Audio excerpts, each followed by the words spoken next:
பிரம்மஸ்ரீ பத்ரிஜியின் தெய்வீக வழிகாட்டுதலுடன் கன்னியாகுமரி தியான யக்னம் 7/6/2025 சனிக்கிழமை 6 மணி முதல் இரவு 8 மணி வரை. 8/6/2025 ஞாயிற்றுக்கிழமை காலை 6 மணி முதல் மாலை 6 மணி வரை. இடம் விவேகானந்தா கேந்திரம், விவேகானந்தபுரம், கன்னியாகுமரி. மேலும் தொடர்புக்கு 9488688260 94436944183. அனுமதி இலவசம்.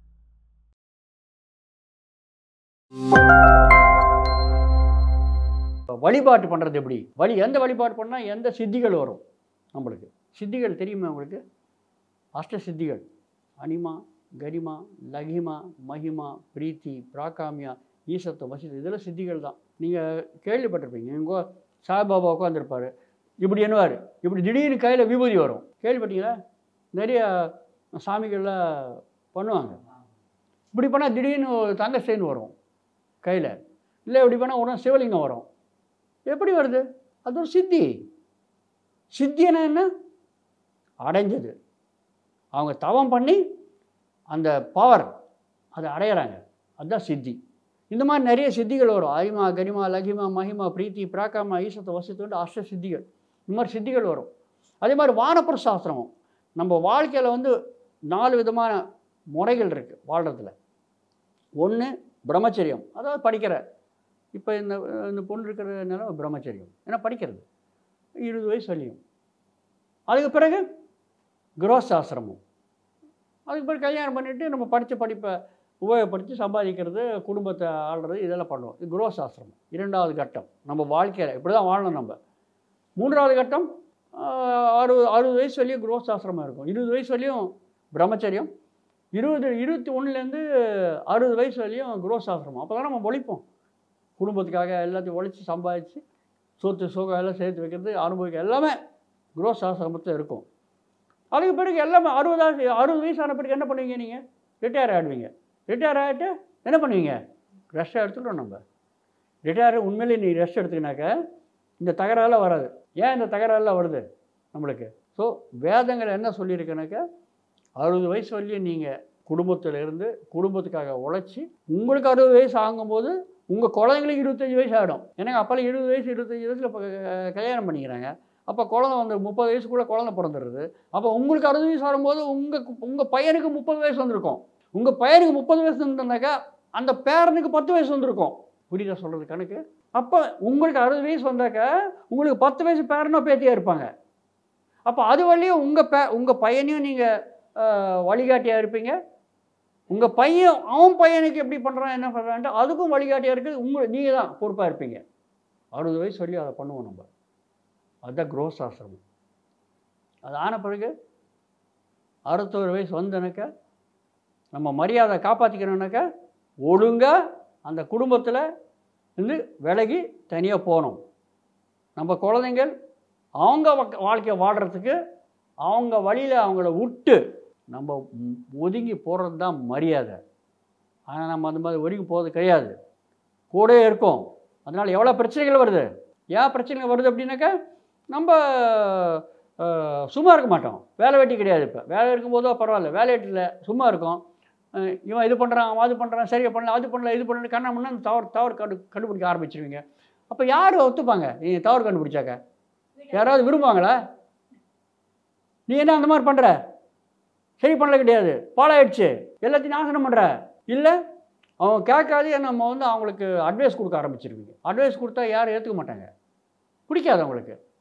உங்கள் எக்ஸ்பீரியன்ஸ் எல்லாம் வச்சு அவங்க அட்வைஸ் கொடுக்க ஆரம்பிச்சிருவீங்க. அவன் கேட்க மாட்டாங்க. அவன் கேட்கலான்னு திட்ட ஆரம்பிச்சிருவீங்க. அப்போ என்ன ஆகும் வீட்டில்?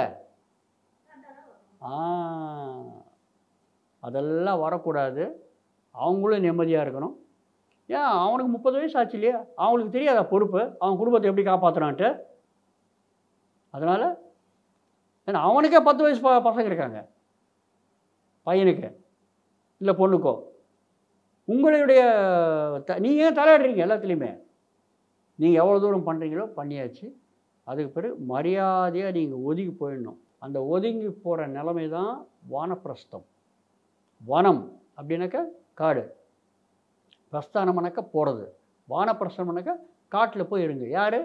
கணவன் மனைவி. 60 வயசு ஆன பிறகு கணவன் மனைவி 2 பேருமே சேர்ந்து வானப்பிரஸ்தத்துக்கு போயிடணும். காட்டில் போய் அவங்க தவம் பண்ணணும். அவ்வளோதான். ஏன் குடும்பத்தில் இருந்து அவங்கள கெடுக்குறீங்க நீங்கள்? உங்கள் நிம்மதி அவங்க நிம்மதி போயிடுறது.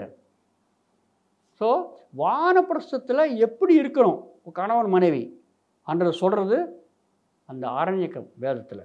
எந்த மாதிரி வாழணும் வானப்பிரஸ்தத்தில் கணவன் மனைவி 2 பேருமே இருப்பாங்க. ஓகே, வானப்பிரஸ்தத்தில் 2 பேருமே வாழுவாங்க. குடும்பத்தில் தலையிட மாட்டாங்க. தேவை இருந்தாக்க அட்வைஸ் பண்ணுவாங்க, அவ்வளோதான்.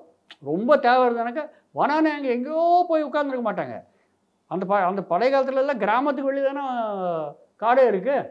ஸோ எங்கேயும் போக வேண்டிய அவசியம் கிடையாது. காட்டில் போய் இருப்பாங்க, அவ்வளோதான். அவங்க ஒரு சின்ன குடிசை போட்டுட்டு அங்கே உட்காந்துருப்பாங்க.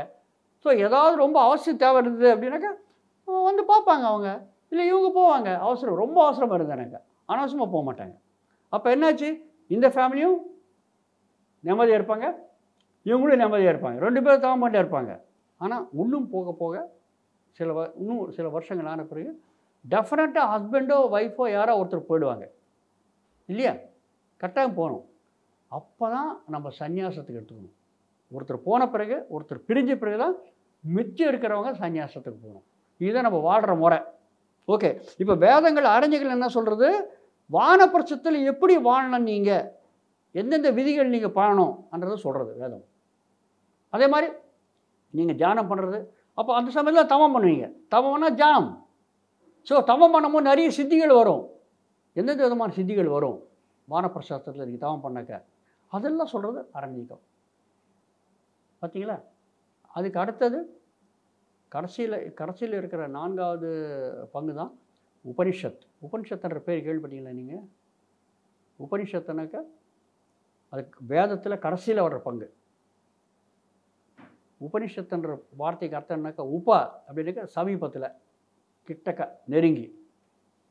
நீ அப்படின்னாக்கா நிச்சயமான அர்த்தத்தை தெரிஞ்சுக்கணும், ஞானத்தை தெரிஞ்சுக்கணும். ஷத் அப்படின்னாக்கா அதை தெரிஞ்சுக்கிற முறை. உபனிஷத்துனாக்கா நிச்சயமான ஞானத்தை ரொம்ப சமீபத்தில் உட்கார்ந்து தெரிஞ்சுக்கிறோம். அதுதான் உபனிஷத்துன்ற பேருக்கு அர்த்தம். எதுக்கு சமீபத்தில் உட்காந்து தெரிஞ்சுக்கணும், எதுக்கு நெருங்கி உட்காந்து தெரிஞ்சுக்கணும்? நம்முடைய ஆன்ம நிலைமைக்கு உட்காந்து தெரிஞ்சுக்கணும். அதுதான் உபனிஷத்துன்னு சொல்கிறது. ஸோ கடைசியில் அது உபனிஷத்துக்கு பேர் வந்து நிறைய பேர்கள் இருக்குது. உபனிஷத்து வேதாந்தம், அந்தம்னாக்க கடைசி, வேதங்களுடைய கடைசியில் வருது. அதாவது வேதங்களுடைய அத்தனை சாரத்தையும் அந்த உபனிஷத்துன்ற பாகத்தில் சொல்லிடுவாங்க. ஓகே, வேதாந்தம், வேத அக்ரம், வேத சிக்கானா தலை. அதாவது எல்லா வேதத்தில் இருக்க அத்தனை சாரங்கள் சொல்கிறதுன்னா அதுதான் டாப்பில் இருக்கிறதுன்னு அர்த்தம் இல்லையா? பிரம்மஜானம், அது பேர் உபனிஷத்தில் பேர் பிரம்மஜானம். நீங்கள் எல்லாம் பகவத்கீதை படிச்சிங்களா? சரி, ஓகே, பகவத்கீதை படிக்கலனாலும் பகவத்கீதை கேட்டிங்களா? நீங்கள் ஒவ்வொரு பருவத்து பின்னாடி நீங்கள் பார்த்தீங்கன்னாக்கா இது வேத சாஸ்திரம், உபனிஷத் சாஸ்திரம் க்ளீனாக வரும். அதில் எல்லா வேதங்களும் உபனிஷத்துலேயும் எல்லா சாரத்தையும் பகவத்கீதையில் சொல்லியிருக்காங்க கடைசியில். ஸோ கடைசியில் சொல்கிறது உபனிஷத். உபனிஷத்துனாக்கா வேதத்துடைய சாரம், அந்த ஞானத்தை கொடுத்துருப்பாங்க.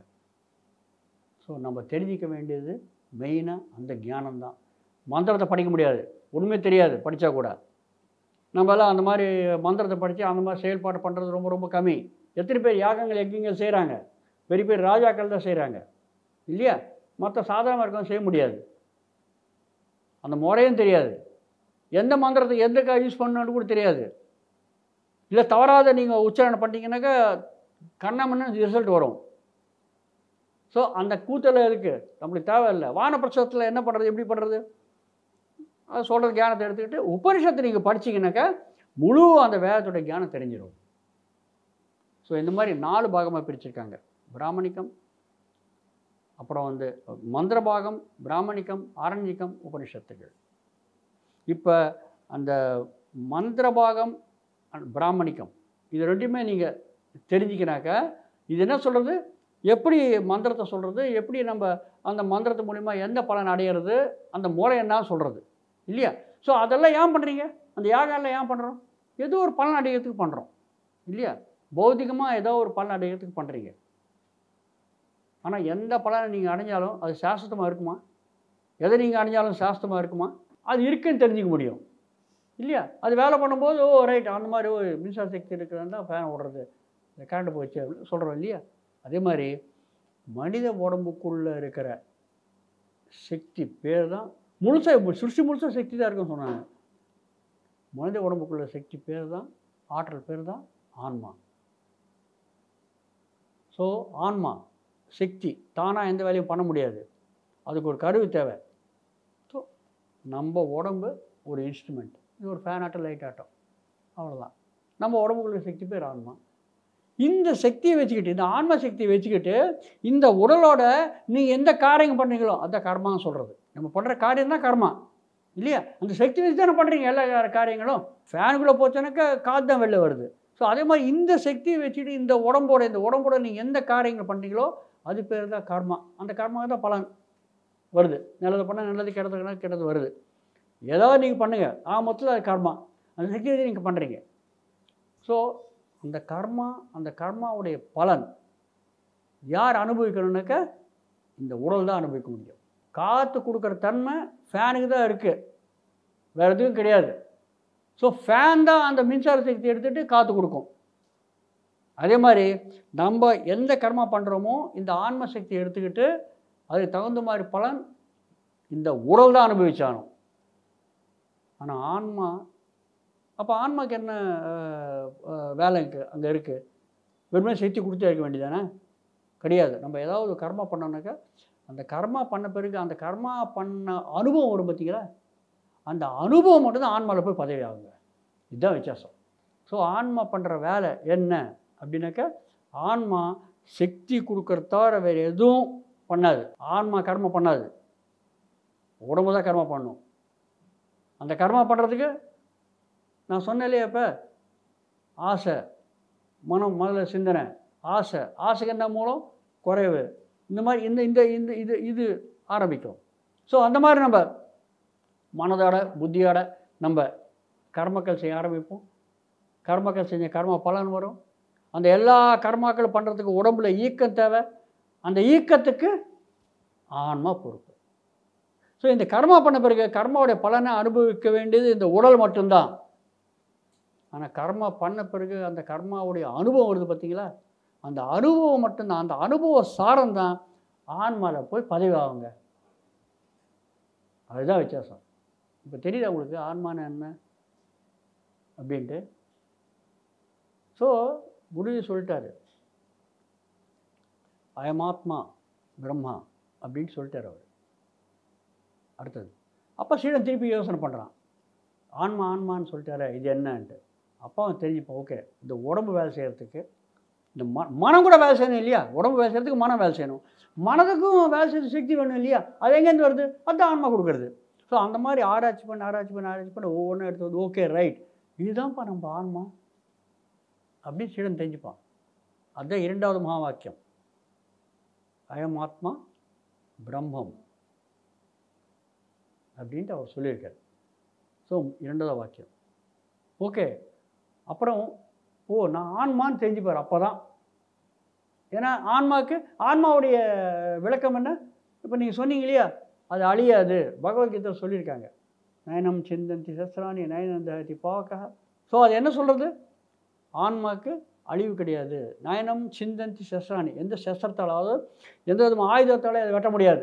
நயனம் முடியாது, சிந்தந்தி வெட்டுறது, சஸ்திராணி எந்த சஸ்திரத்தாலையும் நம்ம வெட்ட முடியாது. நயனந்தஹதி பாவகः நெருப்பால் அதை வந்து நீங்கள் கொளுத்தி சாம்பலாக்க முடியாது. அதே மாதிரி தண்ணீர்னால் ஆப்போனா தண்ணீர்னால் அதை நினைக்க வைக்க முடியாது, காற்றால் அதை ஆற்ற வைக்க முடியாது. ஸோ எதனாலேயும் நீங்கள் தண்ணீர்னாலேயோ நெருப்புனாலேயோ காற்றுனாலேயோ சஸ்திரத்தினாலேயோ நம்ம அதை வெட்ட முடியாது, எந்த விதமான கெடுதலும் அதுக்கு பண்ண முடியாது. அப்படி அர்த்தம் என்ன? அது அழியாது. இது மூலிமா அழிய முடியும். நம்ம ஏதாவது நம்ம அழிக்கணுன்னாக்கா இந்த இயற்கையில் இருக்கிற விஷயங்கள் வச்சு அழிக்க முடியும். ஒன்று நெருப்பு, இல்லை தண்ணீர், இல்லை காற்று, இல்லை ஆசிரங்களோட இல்லையா வெட்டுறதோட, குடாலியோ கத்தியோ எடுத்து வந்து வெட்டுறதோட, இப்படி தான் நம்ம எதோ அழிக்க முடியும் இல்லையா? ஸோ இந்த எந்த விதத்தில் நீங்கள் பார்த்தாலும் இது வந்து அழியாது. அதுதான். அப்போ அது என்ன வேலை பண்ணும்? அப்போ உடம்புல அது இருக்கும், இருந்த பிறகு என்ன ஆகிடும்? என்ன இடம்னாக்கா நம்ம எப்படி இந்த இந்த இந்த ஷர்ட்டு பேண்ட் ஷர்ட்டு போட்டிருக்கோம் இல்லையா, இந்த பேண்ட் ஷர்ட்டு போடும்போது இது அழுக்காயிடுச்சு, என்ன பண்ணுவீங்க நீங்கள்? ஒன்று துவைப்பீங்க, கிழிஞ்சிடுச்சு, என்ன பண்ணுவீங்க? தூக்கி போட்டுருங்க. தூக்கி போட்டு ஷர்ட் இல்லாத இருப்பீங்களா? இருக்க மாட்டோம். தூக்கி போட்டு வேறு ஆடைகள் வாங்கிப்போம். ஸோ ஆன்மா பண்ணுற வேலை அதுங்க. அது இந்த உடலில் இருக்கும். எதுக்கு நம்ம பிறக்கிறோம்? எதுக்கு ஆன்மா இந்த உடலில் வருது? எதுக்கு வருதுங்க? கர்மா அனுபவிக்கிறது உடல்னு சொல்லிட்டேன் நான். உடலில் இருக்க முடியும். ஏன் உடலுக்குள்ளே வர்றது? அனுபவத்துக்காக தான். நான் சொன்னேன் அனுபவ சாரம் தான் ஆன்மாவில் போய் சேருதுன்னு சொன்னேன். ஒரு ஆணா பிறந்தா எப்படி இருக்கும்?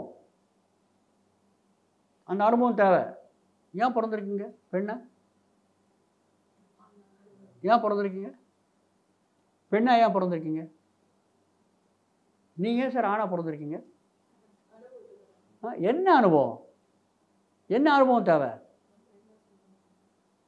என்ன அனுபவம் தேவை மேடம்? நீங்கள் சொல்லுங்கள் மேடம். தாரா மேடம், என்ன அனுபவம் தேவை?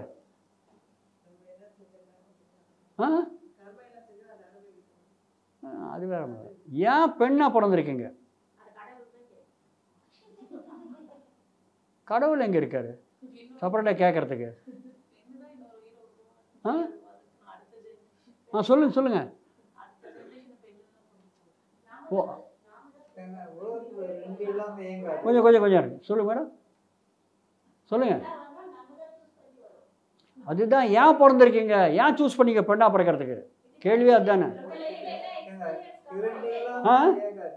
என்ன எக்ஸ்பீரியன்ஸ் கெயின் பண்ணான்னு பிறக்கிறீங்க? பார்த்தீங்களா? இந்த மாதிரி ஒரு பெண்ணாக இருந்தாக்க அந்த வாழ்க்கையில், பெண் இருக்கிற வாழ்க்கையில் எந்தெந்த விதமான அனுபவங்கள் வரத்துக்கு வாய்ப்பு இருக்குது. ரொம்ப முக்கியமான அனுபவம் என்னன்னு கேட்டாக்க, அவங்க சொல்கிற மாதிரி ஒரு தாயாக ஆகணும். எப்படி இருக்கும்? தாய்மை எப்படி இருக்கும்? தாய்மையிலேருந்து வர அனுபவம் என்னங்க சொல்ல முடியுமா யாராவது? தாய்மையிலேருந்து வர அனுபவம் என்ன தெரியுமா? தாய்மையிலேருந்து வர அனுபவம் பேஷன்ஸ், ரொம்ப பேஷன்ஸ். அதாவது பொறுமை என்ற அனுபவம். அதை நீங்கள் கற்றுக்கணும். பொறுமை என்ற பாடத்தை கற்றுக்கணும். எப்படி அதை பொறுமை என்ற பாடத்தை கற்றுக்கிறது? ஒரு ஒரு ஒரு உயிரினத்துக்கு பிறவி கொடுக்கணும் அப்படின்னாக்கா 9 மாதம் கர்ப்பத்தில் நீங்கள் அந்த கருவியை நீங்கள் வச்சுக்கணும், கர்ப்பத்தில் வச்சுக்கணும் இல்லையா? உங்களுக்கு பிடிக்கிறதோ பிடிக்கலையோ நீங்கள் தூக்கி பக்கத்தில் வைக்க முடியாது.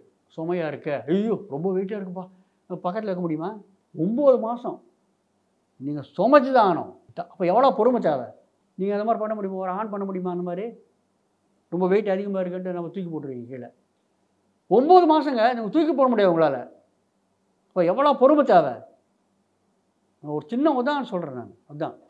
ஸோ அந்த பொறுமை என்ற ஒரு அனுபவம் எப்படி இருக்கணும், அந்த பாடத்தை எப்படி இருக்கணும், அந்த அனுபவத்துக்காக தான் பெண் ஜன்மம் எடுக்கிறோம். அந்த மாதிரி நிறைய பொறுமை, அப்புறம் வந்து பிரேமா, அதாவது அன்பு, பாசம், இது ரொம்ப உச்சக்கட்டத்தில் இருக்கும் பெண் வாழ்க்கையில்.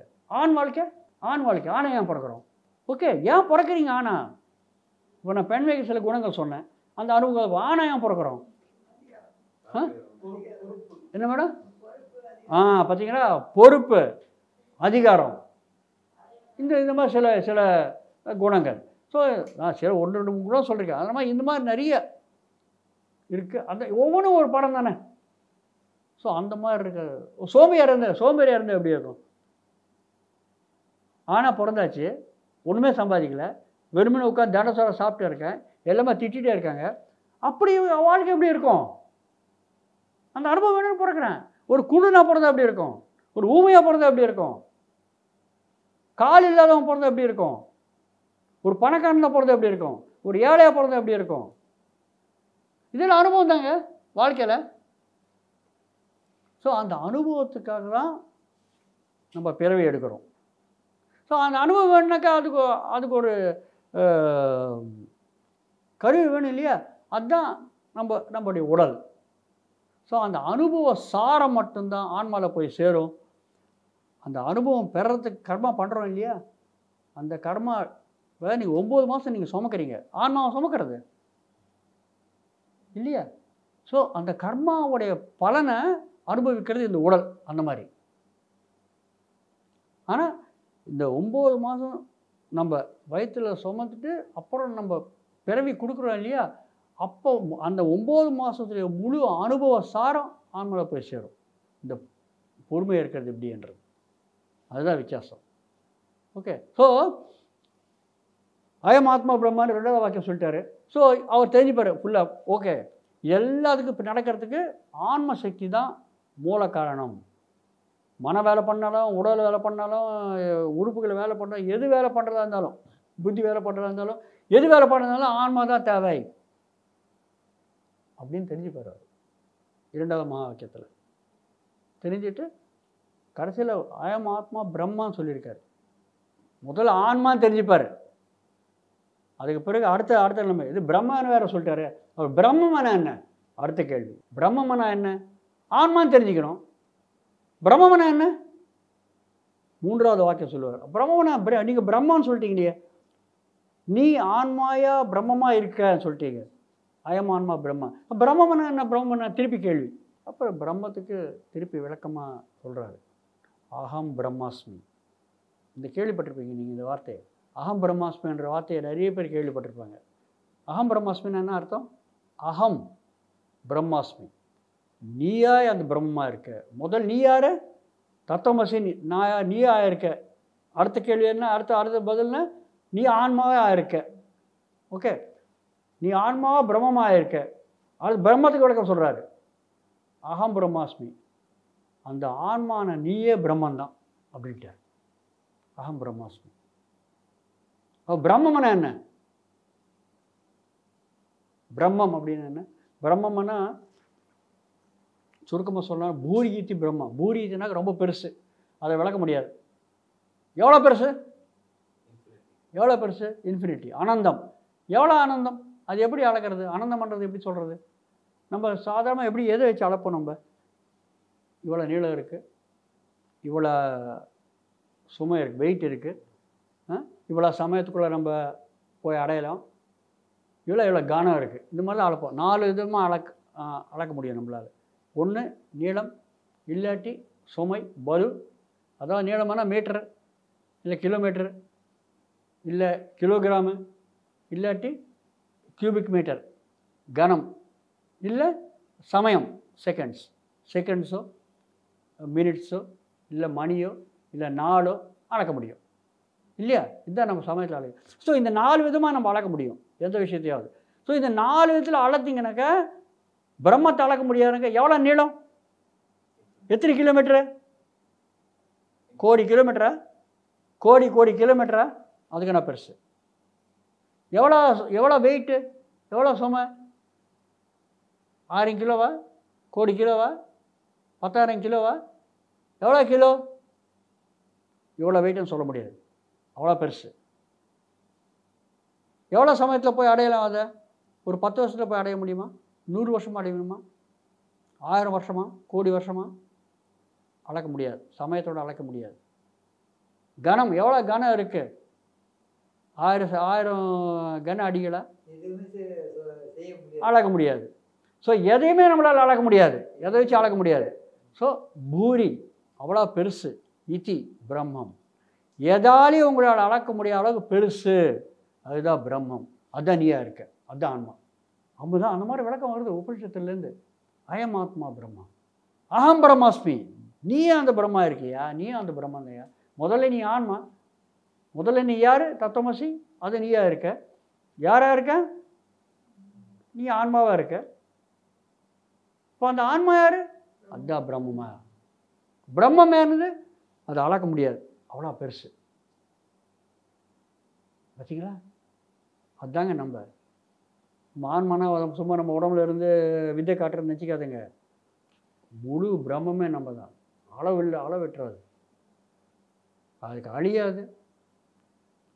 எப்படி ஒரு இந்த ஜீரணமான இந்த உடல் ஜீரணமாச்சுன்னா அழிஞ்சு போச்சுண்டு. எப்படி நம்ம ஆடைகள் மாற்றிடுறோமோ, கிழிஞ்சு போன ஆடைகள் மாற்றிடுறோமோ, அதே மாதிரி இந்த உடல் அழிஞ்சு போச்சுன்னாக்கா இந்த உடல் மாற்றி இன்னொரு உடலுக்கு போய்டுறது. அதுதான் ஆன்மா பண்ணுறது. அது எதாலையும் அழிக்க முடியாது, அது எதாலையும் அளக்கவும் முடியாது. அதுதான் பிரம்மம், அதுதான் ஆன்மா. பார்த்தீங்களா? அது தெரிஞ்சுக்கிறாங்க. அதுதான் நிதித்தியாசம் அப்படின்வாங்க. நிதித்தியாசம், சிரவணம், மனனம், நிதித்தியாசம். இந்த மாதிரி தான் நம்ம தெரிஞ்சுக்க முடியும் ஞானத்தை. புத்தருக்கு ஆயிருக்கல, அவர் ஞானம் அடைஞ்ச பிறகு அவர் 250 பேரை பார்த்துக்கிட்டார். அப்போ தெரிஞ்சுக்கிறேன், ஓ இவ்வளோ அனுபவம் இருக்குது எனக்கு அப்படின்னு. அதனால அவர் புத்தர் பேர் எதுக்கு வந்திருக்கு? ஒவ்வொரு பிறவையும் ஒவ்வொரு அனுபவத்துக்காக பிறக்கிறோம். அனுபவம் தான் ஞானம். ஸோ 250 பிறவை பார்த்தீங்கன்னா 250 பிறவைகளுடைய ஞானம் அவர் அடைஞ்சார் கௌதமராக இருக்கும்போது. அப்போ புத்தி எவ்வளோ வளர்ச்சியாக இருக்கும். அதனால அவர் பேர் புத்தர். பார்த்தீங்களா? ஸோ 3 வாக்கியங்கள் ஆயிடுச்சு. 4வது வாக்கியம் அது ஆன பிறகு அதுக்கு பிறகு அடுத்தது என்ன? நீ தான் அந்த பிரம்மம். ஓகே, அதுக்கு அடுத்த பிரஜானம் பிரம்மம். அதே மாதிரி புத்தர் அப்படி பார்த்துக்கிட்டாரு. நான் மட்டும்தான் அந்த மாதிரி கிடையாதுயா, ஆன்மாவாக நான் மாறாத வரேன், நிறைய பிறவைகள் மாறிட்டேன். ஆனால் அதே மாதிரி எல்லா உயிரினங்களும் இந்த மாதிரி தான் பிறவெடுக்கிறது. 84 உயிரினங்கள் சொன்னேன் இல்லையா, அத்தனையுமே இந்த மாதிரி தான் பிறவெடுக்கிறது. ஆக மொத்தத்தில் எல்லா உயிரினங்களும் இருக்கிறதுன்னு மமாத்மா சர்வபூதாத்மா, எனக்குள்ளே இருக்கிற ஆன்மா தான் மற்ற எல்லா பூதங்களையும் இருக்கிறது, எல்லா உயிரினங்களும் இருக்கிறது.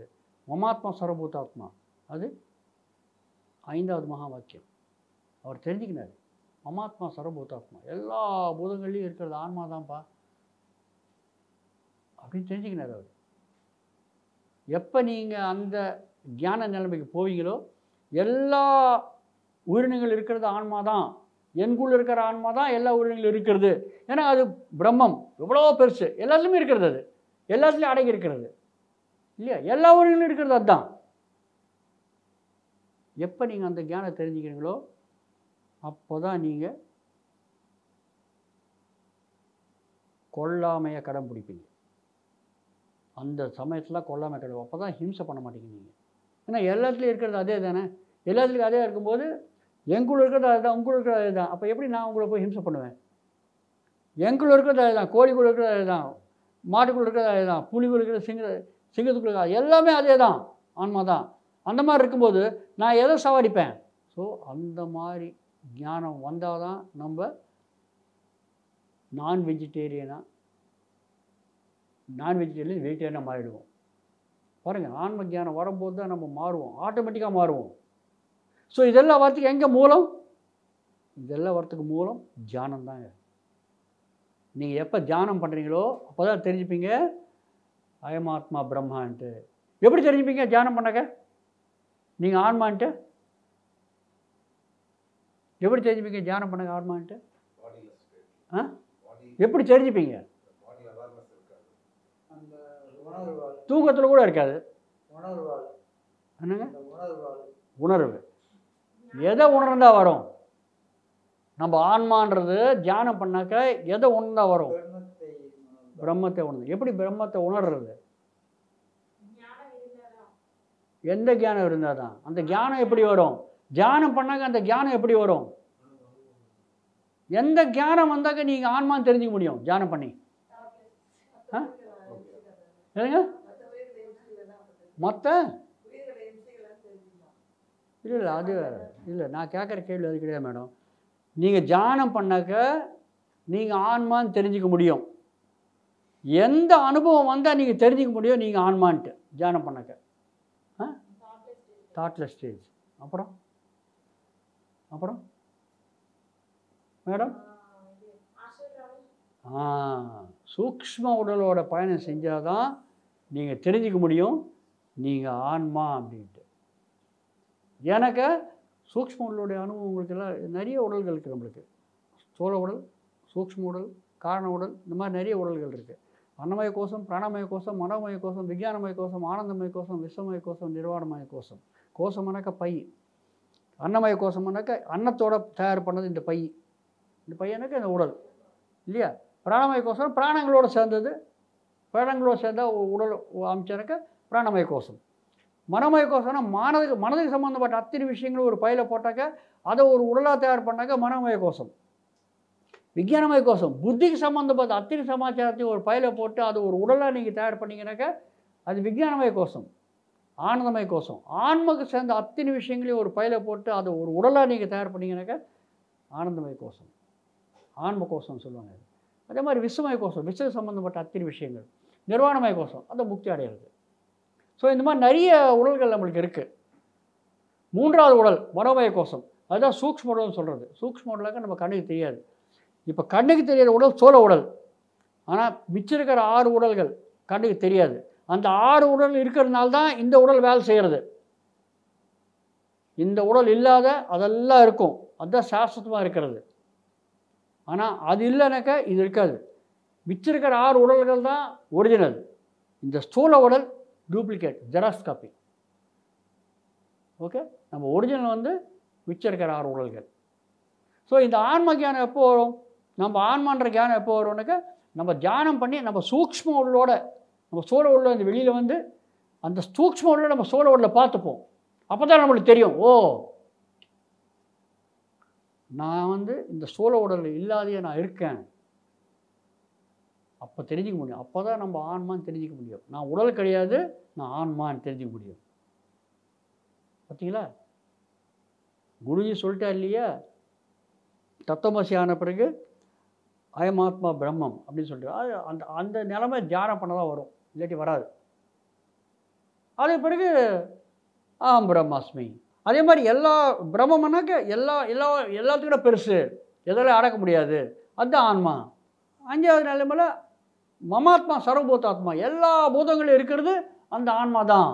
அப்போ எல்லாத்துலையும் இருக்கிறது ஒன்று தான் தெரிஞ்சு பிறகு எல்லாம் ஒன்று தான்ன்ற பாவனை வரும். எல்லாம் ஒன்று தான் பாவனை வந்தாக்க நீங்கள் எப்படி ஹிம்சை பண்ணுவீங்க? நீங்கள் எதையுமே ஹிம்சை பண்ண மாட்டீங்க. ஒரு மீனையாவது, ஒரு கோழியாவது, ஒரு ஆட்டையாவது, ஒரு மாட்டையாவது, ஒரு மனுஷனையாவது எதுவுமே நீங்கள் ஹிம்சை பண்ண மாட்டீங்க.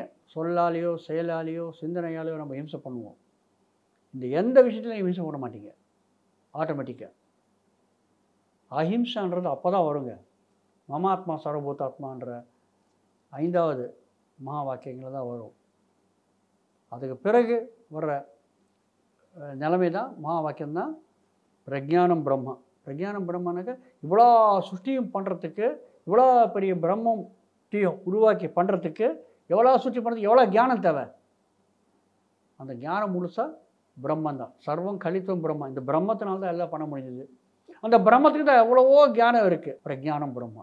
இந்த பிரஜானம் எல்லா ஞானத்தும் இருக்கிறது இந்த பிரம்மத்துக்கு தான் என்ற விஷயத்தை நம்ம தெரிஞ்சுக்கணும்னு வச்சுங்களா. அதுதான் ஆத்ம ஞானத்தில் கடைசி கட்டம். அந்த ஆன்ம ஞானம் தெரிஞ்சுக்கிறது தான் நம்ம இந்த உபனிஷத்துகள் தெரிஞ்சுக்கிறோம், நம்ம மகா வாக்கியங்கள் தெரிஞ்சுக்கிறோம். பார்த்தீங்களா, அதுதான் நம்முடைய லட்சியம். அதுதான் மனிதனாக பிறந்தவங்களுடைய லட்சியம். ஞானம் தெரிஞ்சுக்கணும், ஆன்ம ஞானம் தெரிஞ்சுக்கணும். அதுக்காக தான் நம்ம சாப்பிட்றோம், அதுக்காக தான் நம்ம வாழ்கிறோம். ஆன்ம ஞானம் தெரிஞ்சுக்கிறது தான் நம்ம சாப்பிட்றோம். மற்ற உயிரினங்கள் சாப்பிட்றதுக்காக வாழ்கிறது. ஆனால் ஒரு மனித உயிரினம் ஆன்ம ஞானத்தை அடையிறதுக்காக வாழ்கிறது, அதை அடையிறதுக்காக மட்டும்தான் சாப்பிட்றது. ஸோ இந்த மகா வாக்கியங்கள், வேதத்துடைய சாரங்கள், உபனிஷத்துடைய சாரங்கள் இங்கே திருப்பி தத்துவமசி, அயமாத்மா பிரம்மா, அகம் பிரம்மாஸ்மி, மமாத்மா சர்வபூதாத்மா, பிரஜானம் பிரம்மா, சர்வம் கலித்துவம் பிரம்மா. இந்த 6 வாக்கியங்கள் தான் வேதங்களுடைய சாரங்கள். இதுதான் நம்ம மகா வாக்கியங்கள் சொல்கிறோம். இந்த ஞானம் அடையிறதுக்கு தான் ஒரு மனிதனாக பிறந்திருக்கோம். Okay, thank you.